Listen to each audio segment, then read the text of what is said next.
Did you know that Jesus helped his friend come out? In John chapter 11, verse 43, this is what it says. Jesus called out in a loud voice saying, "Lazarus, come out." You see, Lazarus was locked up in a cold, dark tomb, wrapped in burial cloths, left for dead. That's exactly what so many Christians and so many churches do to LGBT people. They wrap us up and bind us up and tell us that we need to keep our identity, our true self, locked away. But Jesus, upon seeing Lazarus in this state, he says, "Lazarus, come out. Step into the light. Take off the cloth. Be who you are. Come alive." I believe that this is what Jesus is speaking to every LGBT person.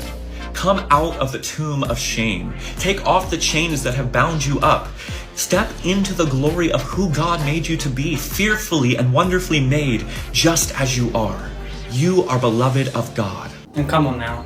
Come out is an English modern idiom that wouldn't have even made sense in England 100 years ago, let alone in Israel 2,000 years ago. And Jesus would not have even spoken English. Secondly, the whole passage is about Jesus and his power to raise people from the dead.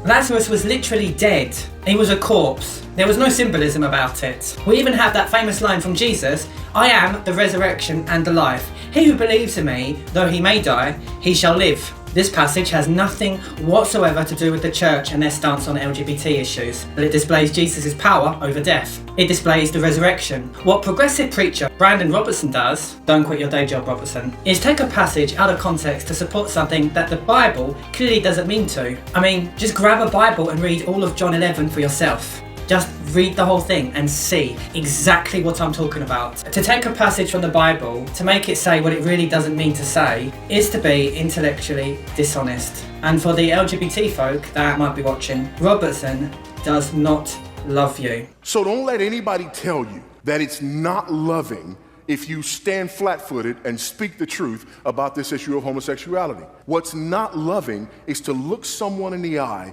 when God says they are in jeopardy of an eternity in hell and merely wink and nod at their sin because you're afraid of being called names. Speak the truth, saints.